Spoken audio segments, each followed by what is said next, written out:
Last episode, Old Wu sobbed in guilt, yanked back by curly hair like a superhero. Old Wu fainted, as if dreaming. Desperate for survival, Old Wu tightly gripped the water hose, yanking a good-hearted passerby into the air. Old Wu still doubted. He faced his conscience, not the passerby. But curly hair was clearly losing patience. Turning around with the water hose on his back, Old Wu was dragged like a suitcase-toting traveller, gasping for air while his head started to swirl. But karma seems to be a thing that beams shattered like a pie. Otter, causing Old Wu to crash into the mud, proving that life is a rollercoaster. Liu Shen was zooming down the road to Mupu when he spotted a flock of folks on the emergency lane, calling like crows to pull over, diving right into the crowd. Then, he overheard a cop complaining about tonight's accidents, including a taxi fleeing inside Jiang toll and paid. Liu Shen swiftly drove off to the toll station. In a blink, he arrived in the countryside. Old Wu was dragging his suitcase with a heart as heavy as leads, suddenly stopping to ask curly hair, "Why not just off me already?" Curly hair turned and urged Old Wu to hijack a car instead. Maybe they could still catch a smuggler's boat. Old Wu's mind flew back 3 years, recalling how his ex-wife had mercilessly scolded him for being weak when it was really the boss' fault. He suffered, willingly taking on mountain-high debts, selling his family home, and watching years of savings vanish into thin air. It's a real heartbreaker. Yet he continually failed to understand why Old Wu hadn't even shown the courage to fight back. Liu Shen immediately perceived something was wrong.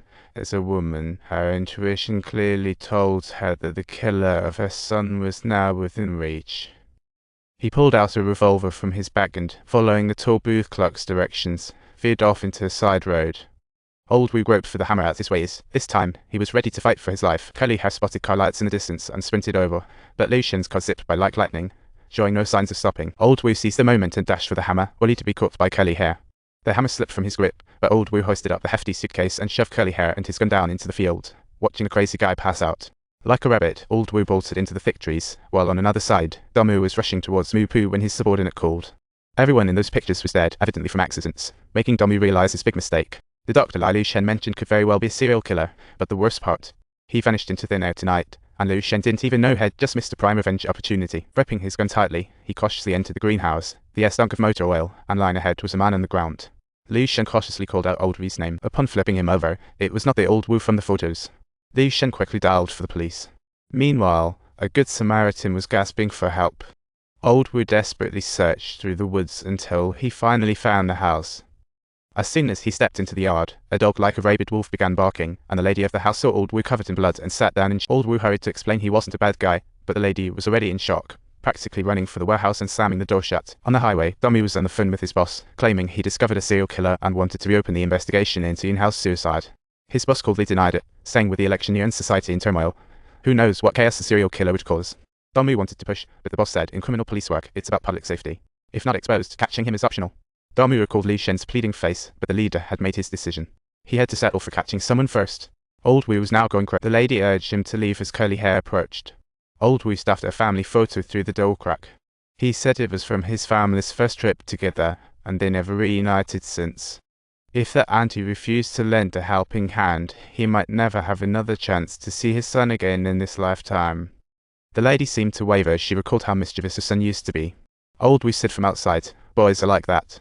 He mentioned how her son just lost all his sister's tuition in some risky investment, and she handed him the photo. She said she'd left her phone inside, and if Old Wu wanted to call the police, he could go get it himself. Old Wu took the photo and repeatedly thanked her, bolting into the house to look around, spotting an old-fashioned phone on a table. At that moment, the dog outside barked wildly again. Old Wu looked out the window to see blooded curly hair approaching. Curly hair dealt with the dog, rushing toward the warehouse, while the lady held tightly to the doorknob, praying silently. Old Wu hesitated, but finally raised his hands to confront curly hair, then bolted into the cornfield. Under the pale moonlight, Old Wu carefully felt his way through the darkness, accidentally dropping his phone into the water, forced to stop and fish out the battery. After fixing it, the old phone emitted a crisp startup chime, and curly hair dashed over from a distance. Old Wu had no time to call. Old Wu buzzed around like a fly, but luckily, as he darted out of the cornfield, curly hair didn't follow.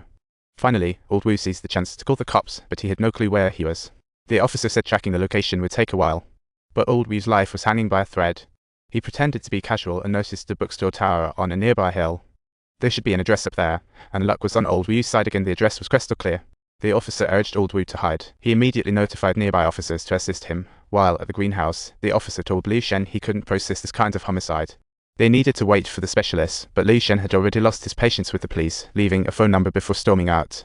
Meanwhile, Old Wu was by a creek, wanting to wash his face, but accidentally fell in. When he stood up, he found his wallet was gone, and his life savings came crashing down from the tree. Despair washed over him as the police finally arrived. like a glimmer of hope in his heart. Upon hearing the news, Li Wai rushed to the Zaijian police station, eager to ask Old Wu which direction the suspect had fled.